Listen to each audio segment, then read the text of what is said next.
Salve pessoal, tudo bem? Davi Vega com vocês novamente. Bom, hoje eu venho aqui nesse canal para dar continuidade à série de comentários sobre livros e filmes diversos que eu vou fazer aqui nesse canal, sempre puxando para o lado da sociologia, da antropologia, da investigação histórica, amparada sempre pelo discurso acadêmico, a escrita acadêmica ou ensaística.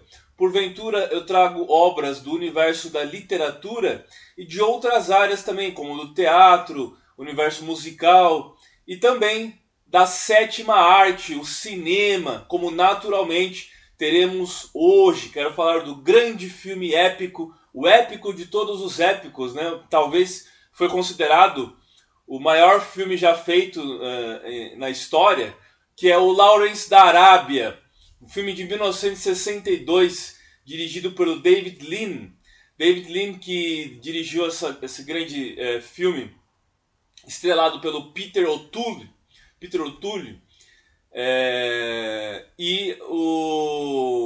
Ele trabalhou também em 1965 com boa parte da equipe num outro projeto, que foi o Dr. Zhivago, que eu tenho um vídeo aqui no canal falando sobre uma resenha do Dr. Zhivago, vou deixar na descrição desse vídeo caso vocês queiram assistir.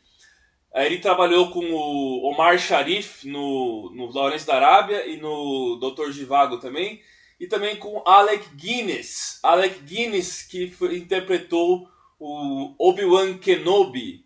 Obi-Wan Kenobi na primeira trilogia do Star Wars, né, do Guerra nas Estrelas, do George Lucas.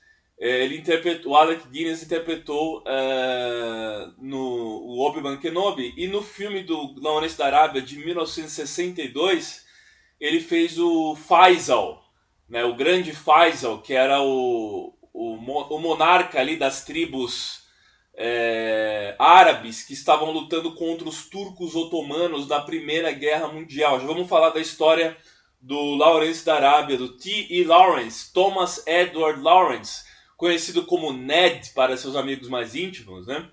E eu tenho esse livro da editora Rennes, da coleção História Ilustrada do Século da Violência. É o primeiro tomo dessa coleção, que trata do Lawrence da Arábia. É um livro do Douglas Orgel. Douglas Orgel que escreveu esse brilhante livro que conta a história do Lawrence da Arábia. E o filme do Lawrence da Arábia é baseado na obra escrita pelo próprio Lawrence, Os Sete Pilares da Sabedoria, The Seven Pillars of Wisdom. Então ele escreveu esse livro contando sua história, sua experiência com a luta em prol dos árabes contra os turcos otomanos e tudo mais. E aí virou o filme do Lawrence da Arábia. Inicialmente, tinha um sujeito chamado Ross, que tinha escrito uma peça de teatro do Lawrence da Arábia, que retratava o Lawrence como um homossexual. Isso gerou uma grande revolta, inclusive entre o David Lean, que inicialmente ele ia fazer um filme do Gandhi, do Gandhi, o libertador da Índia e tal, que esse filme do Gandhi fizeram um filme depois, não do David Lean, mas depois fizeram um filme do Gandhi, se eu não me engano, com aquele ator Roshan Seth, que era um ator indiano que fez muitos filmes, sempre fazia papel de indiano em Hollywood. Mas esse filme já é mais recente. O filme que ele ia fazer era o filme nos anos 60. Só que o roteiro do T. Lawrence, do Lawrence da Arábia, tinha sido escrito e ele decidiu fazer o filme do Lawrence da Arábia. Essa história, ou esse mito que ele se tornou, foi em grande parte graças ao seu relato no livro Os Sete Pilares da Sabedoria. E também ele também ficou muito famoso por conta do jornalista norte-americano Lowell Thomas, que foi um fotógrafo que acompanhou e aparece no filme, esse Lowell Thomas, que tirava foto dele no campo de batalha, no seu empreendimento com as tribos beduínas, né? Ele começa com os beduínos e depois ele vai se unir ao personagem interpretado pelo Anthony Quinn, grande Anthony Quinn, que eu tenho alguns vídeos dos filmes dele aqui no canal, sobretudo o 25ª Hora e o La Estrada, né, que é do Fellini, o La Estrada. Tenho resenhas no canal desses filmes do Anthony Quinn também. E eles vão se unir então numa guerrilha contra os turcos otomanos na Primeira Guerra Mundial. Então ele ficou muito famoso por conta desse fotógrafo e jornalista estadunidense que fez toda essa campanha em torno dele.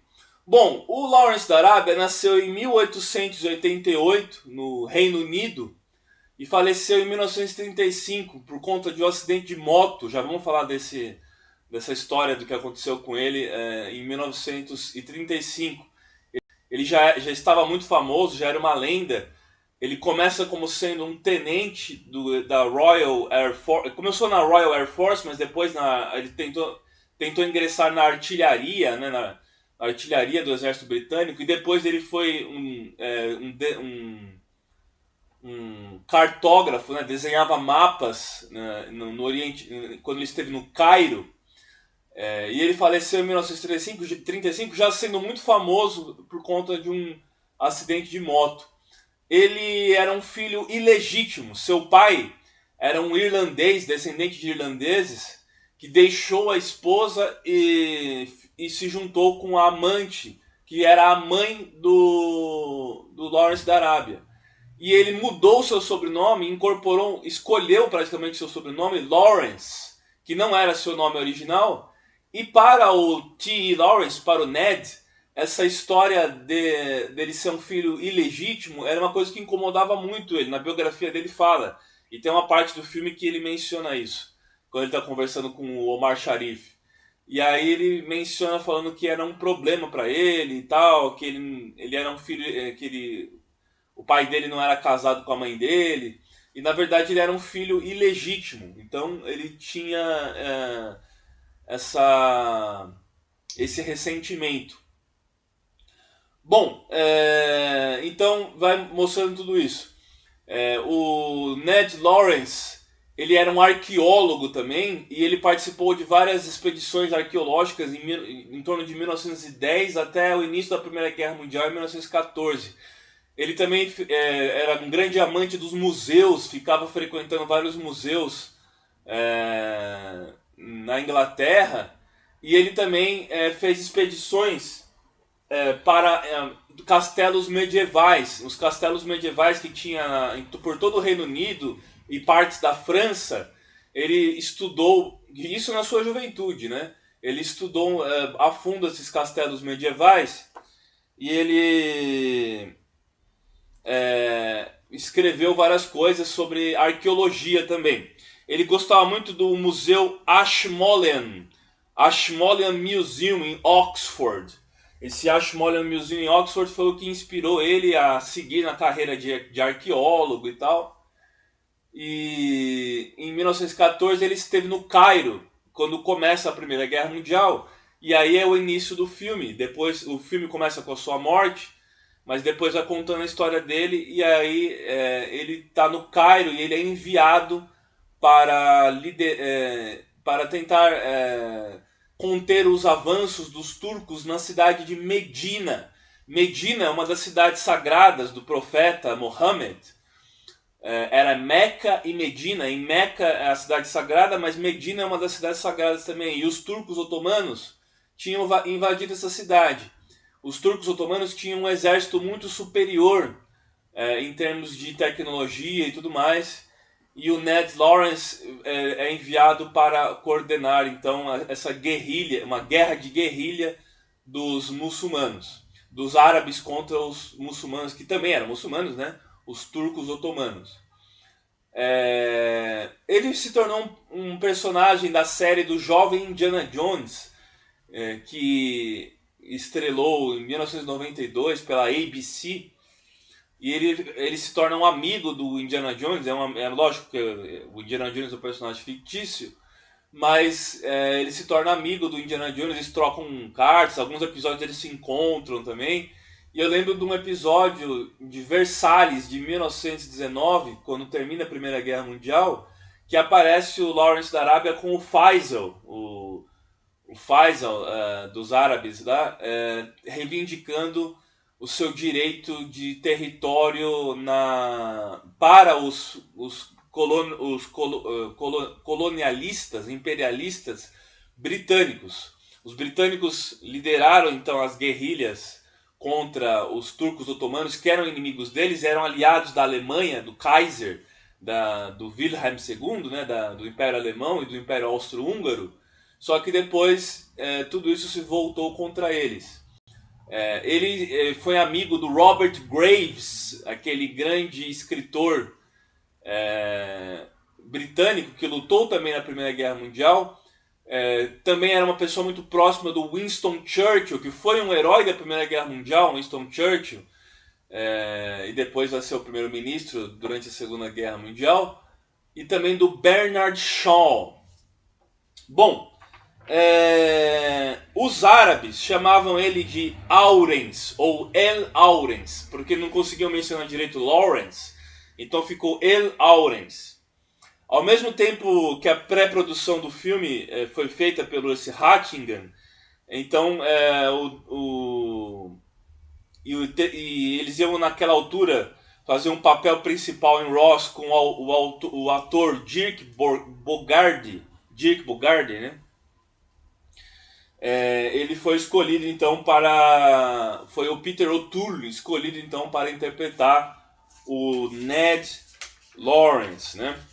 Bom, então o filme começa com ele sendo enviado para se encontrar com o príncipe Faisal, e ele vai liderando um grupo de beduínos até próximo de Medina contra os otomanos. Eles falavam que esses beduínos podiam atravessar 100 km por dia no deserto. Então ele deixa o Cairo junto com um amigo que era um arita. E os aritas eram considerados um povo sujo, principalmente para o Sheriff Ali Ibn el-Karish, que é o personagem do Omar Sharif. Tem uma transição muito famosa de cena, quando ele apaga um fósforo e depois aparece um pôr do sol, um nascer do sol, né? Aparece um nascer do sol no meio do deserto. E essa história dele mexer com os fósforos, vai ser explicado mais pra frente, porque ele tentava ser indiferente à dor. Era como se ele não sentisse a dor dos fósforos, da queimadura do fogo. E quando ele vai ser capturado pelos turcos, ele vai ser abusado e açoitado pelos turcos, e ele vai tentar aguentar a dor, ser indiferente à dor, mas ele se entregou a essa dor. Isso vai fazer com que ele tente abandonar a luta, ele fique pessimista, mas depois ele acaba sendo convencido a voltar para liderar os árabes, que tinham ele como um líder, tinham ele como uma figura mitológica, basicamente. Bom, ele era muito erudito, era um leitor muito ávido, e ele fala do Temístocles. Ele vai falar, num certo momento, quando o Coronel Brighton está entrevistando ele, para ver se vai mandar ele para essa missão, ele fala que ele vai fazer igual o Temístocles, que foi um grande líder democrata grego, um líder grego que liderou o exército democrata. E aí ele menciona, em certo momento, e no filme, ele vai mencionando vários autores e personalidades da história, da filosofia, porque ele era um grande erudito, né? E eles vão falando que do canal do Suez, o canal do Suez fica ali próximo ao Egito, no Oriente, era de interesse dos britânicos. Só que não era de muito interesse dos muçulmanos, dos árabes locais. E aí ele fala que eles têm que libertar o canal de Suez, e ele é enviado para uma missão para se chegar a Aqaba. Aqaba, né? Aqaba ou Aqaba. E aí ele vai ser enviado, então, junto com um companheiro, que vai ser morto pelo personagem do Omar Sharif, que é o Sheriff Ali Karish. E aí esse que foi morto, ele fala que era um Hazim de Beni Salem. O Beni Salem, que era de um grupo rival e tudo mais. Nessa época, o Oriente Médio não tinham países como nós conhecemos hoje, Arábia Saudita, Iraque. Todos esses países vão ser criações feitas pelos britânicos. A Palestina estava em posse dos britânicos. Por isso que depois da Segunda Guerra Mundial, os britânicos cederam parte do território para se construir o Estado de Israel. Era posse do Império Britânico, a Palestina. E aí começa toda essa briga entre palestinos e israelenses os israelenses sendo apoiados tanto pela Inglaterra quanto pelos Estados Unidos. E o Oriente Médio eram várias colônias ali, eram britânicas.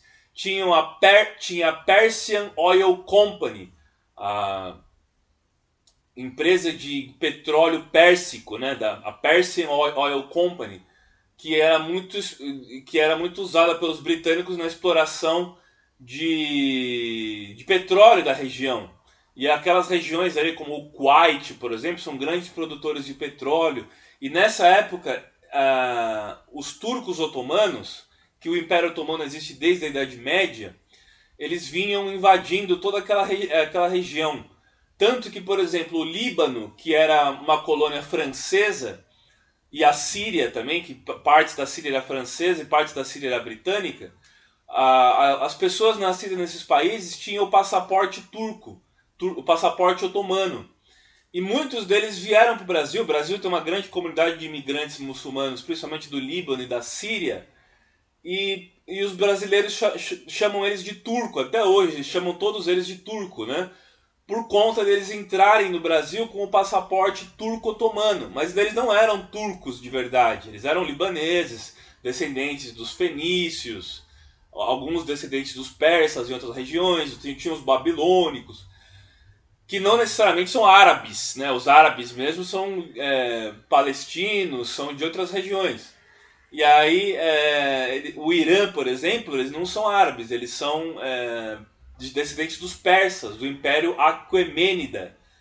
E esse Império Aquemênida e dos persas, do Ciro, depois do Xerxes, né?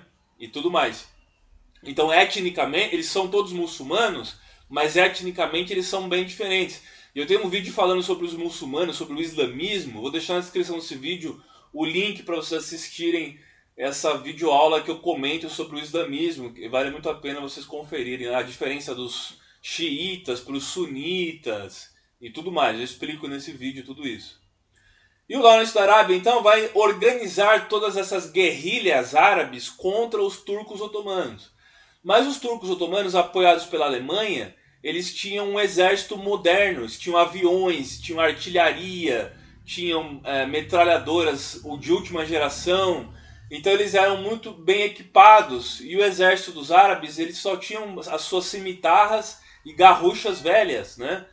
E aí eles vão tentar guerrear contra os turcos otomanos, mas o Lawrence da Arábia consegue vários feitos e vitórias militares que através de guerra de guerrilha, que vai trazer a fama dele em toda aquela região. Por isso que ele se tornou um mito. Ele se tornou um mito, basicamente. Os turcos otomanos derrotaram os Anzacs, Australian New Zealand Corps, que eram os australianos e neozelandeses lutando junto com o exército britânico naquela região de Galípoli. E Galípoli vai trazer uma vitória aos turcos otomanos, que eram liderados pelo grande Mustafa Kemal Atatürk. Ele não era ainda presidente da Turquia, ele era apenas um general militar que conseguiu várias vitórias, inclusive a vitória de Galípoli. E o Atatürk vai ser aquele que vai modernizar a Turquia, vai ser um ditador, né? Mas ele vai trazer a modernização da Turquia. Durante os anos 20, o Império Turco-Otomano acabou depois da Primeira Guerra Mundial, a Turquia se torna uma república. Vários países, vários impérios acabaram depois da Primeira Guerra Mundial. O Império Austro-Húngaro, o Império Alemão, o Império Russo, por conta da Revolução Russa de 1917, comunista, e também o Império Otomano. E o Império Otomano, então, vai desaparecer depois da Primeira Guerra Mundial, e o herói de Galípoli, que era o seu general Mustafa Kemal Atatürk, vai ser o presidente da Turquia, que vai modernizar e deixar a Turquia equiparada a um país, uma grande potência. Tanto que eles adotaram o alfabeto latino, e o turco é uma das poucas línguas do mundo que tem o C cedilha, igual o francês, igual o português, que eles têm o C cedilha também. Então a Turquia, o Império Otomano, vai desaparecer depois da Primeira Guerra Mundial. E o Atatürk leva o nome do aeroporto de Istambul, que era a antiga Constantinopla, né? Eu fiz uma conexão uma vez nesse aeroporto, que eu estava indo para a Espanha, e o aeroporto de Istambul se chama Atatürk. Bom, então quando ele está junto com os árabes, o personagem do Omar Sharif vai pegar as roupas dele e jogar no fogo, né, as roupas do uniforme britânico, e vai dar para ele o kirif, o kefir, né, que era a túnica branca e o turbante árabe. E então ele vai se vestir como um árabe, ele vai se vestir como um deles. E aí eles vão lutando para libertar a cidade de Damasco. Então eles conseguem libertar a cidade de Damasco na guerra de guerrilha. E aí tem várias anedotas que o filme faz, como por exemplo falar que as coisas estão escritas. Os árabes falavam, né? O Omar Sharif fala, está escrito, não, ele tem que retornar uma hora para depois pegar mais reforços. Ele fala, não volte, está escrito que quem cruza o deserto não consegue, morre. E ele fala, né? Quem escreve a história sou eu, nada está escrito, quem escreve a história sou eu. Então a diferença dos muçulmanos que acreditavam que as coisas estavam escritas para a figura do agnóstico ateu, vamos dizer assim, ocidental, que era o Lawrence da Arábia, que dizia que quem escreve a história, quem é o agente da história são os próprios homens. Bom, então o filme vai mostrando várias batalhas e tal, eles chegam até o litoral, conseguem várias vitórias, e aí tem uma passagem muito famosa, que é quando ele é capturado pelos turcos otomanos, e o Turkish Bey, esse Turkish Bey que é o líder dos turcos, ele tortura o Ned Lawrence, né, o Lawrence da Arábia. E aí, nas memórias dele, dizem que ele sofreu um abuso, inclusive abuso sexual desse líder turco. Mas não se sabe ao certo, não se sabe se isso é uma especulação ou se de fato aconteceu. O que aconteceu de fato é que ele foi açoitado. Então aparece no filme eles tirando a roupa dele e açoitando ele. E ele, que tinha o costume de aguentar a dor dos fósforos que ele acendia e tudo, ele passa a não aguentar essa dor e sofrer com a dor. E para ele isso foi uma derrota. E o que ele foi torturado, açoitado, é verdade. Só não se sabe se ele foi abusado sexualmente, mas que ele foi açoitado é verdade, porque falaram que já encontraram cicatrizes de chicotadas nas nádegas dele e nas costas dele. Então, tanto nas nádegas dele quanto nas costas dele tinha marcas de chicote e tudo mais. Bom, então ele vai lutar até o final da Primeira Guerra Mundial e expulsar os turcos otomanos daquela região. Vale lembrar que esses turcos otomanos também cometeram vários massacres, tanto na Grécia, em outros países ali da Península Balcânica, e também na Armênia. E os armênios sofreram um genocídio nas mãos dos turcos na Primeira Guerra Mundial, porque os armênios eram aliados da Rússia e eram cristãos, e os turcos muçulmanos aliados da Alemanha. E tinha rivalidade com os cristãos também. Então eles mataram cerca de 1,5 milhão de armênios. Os turcos mataram, né, fizeram um genocídio, matando cerca de 1,5 milhão de armênios. Muitos armênios vieram para o Brasil também. Tem até uma estação de metrô na zona norte de São Paulo que se chama Armênia. Boa parte desses armênios trabalhavam no Brasil como sapateiros, né, consertando sapatos e tal. E temos também uma grande comunidade libanesa que eram chamadas de turcos. E de turcos também, turcos também. Embora a maioria seja de libaneses e sírios. Mas aqui no Brasil todas as raças conviveram, entre aspas, pacificamente, né, de certa forma. Bem como judeus do bairro de Higienópolis, aqui em São Paulo, e os libaneses e outros, e árabes, né, libaneses e árabes, muçulmanos que lutam e brigam lá no Oriente Médio, mas aqui no Brasil eles vivem pacificamente, convivendo pacificamente, tanto judeus quanto muçulmanos, hebreus quanto muçulmanos. Bom, então é isso que acontece no filme do Peter O'Toole, dirigido pelo David Lean, grande Lawrence da Arábia, filme de 1962, que foi indicado a 10 Oscars e ganhou como melhor filme e melhor direção na 35ª edição do Oscar. No ano seguinte, né, o filme é de 62, no ano seguinte teve a cerimônia do Oscar e ele levou 10 Oscars. Foi indicado a 10 Oscars, levando os Oscars de melhor direção e melhor filme. A fotografia do filme é belíssima também. Eles gravaram na Jordânia, no Marrocos e em Almeria, no sul da Espanha. Essa região de Almeria, no sul da Espanha, é uma região meio desértica. E muitos filmes de faroeste, os faroeste espaguete, eles eram gravados lá. Tem várias cidades cenográficas lá nesse lugar, de Almeria, no sul da Espanha. E algumas cenas internas nos palácios foram gravadas em Sevilha e nas construções mouras do sul da Espanha.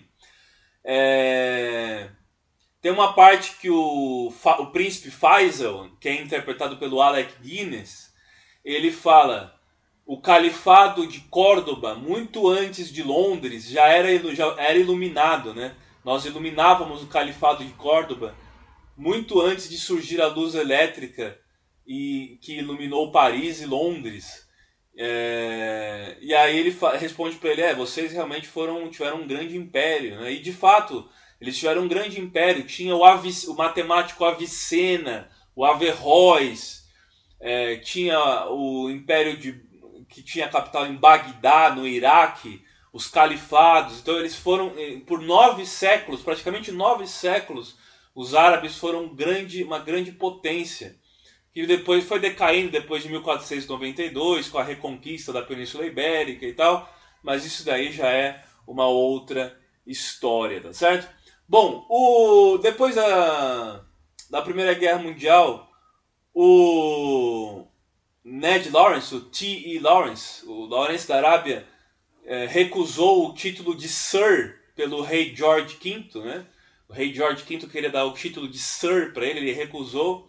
E ele ficou trabalhando na seção de assuntos árabes no pós-guerra, com a ajuda do Winston Churchill, nos anos 20 e 30. E aí tem a morte dele. O filme começa com a morte dele, que ele estava levando umas correspondências e uns livros para o correio, e ele estava indo de motocicleta. E ele era um amante de velocidade, né? Ele era um grande aventureiro, o Lawrence da Arábia. Ele gostava muito de velocidade, muito de máquinas e tal. E ele estava correndo com a moto por uma velocidade muito alta. E aí ele encontra 2 ciclistas e para desviar desses ciclistas, ele acaba sofrendo um acidente, tem um traumatismo craniano e veio a falecer dias depois. É internado e veio a falecer dias depois. E essa morte dele na motocicleta, essa morte dele por conta do acidente de motocicleta, isso na Inglaterra já, né, ele voltou para a Inglaterra, fez com que os departamentos de trânsito de vários países obrigassem o uso de capacete nos motociclistas. Então o uso de capacete nos motociclistas começou a ser adotado depois dessa morte do T.E. Lawrence, o Ned Lawrence, num acidente de motocicleta. Bom, o filme é sensacional, é um grande épico, né? E para quem gosta de história, principalmente de história de guerra, da Primeira Guerra Mundial, como eu sou um grande fã também e tal, vale muito a pena. E eu recomendo veemente. Ele tem esse filme completo no YouTube, legendado, dublado, vocês encontram fácil. Então é isso. Eu peço encarecidamente: curta, se inscreva, compartilhe para aquela amiga ou amigo que também é fã da sétima arte e vamos sempre promover o cinema internacional. Valeu, gente! Grande abraço!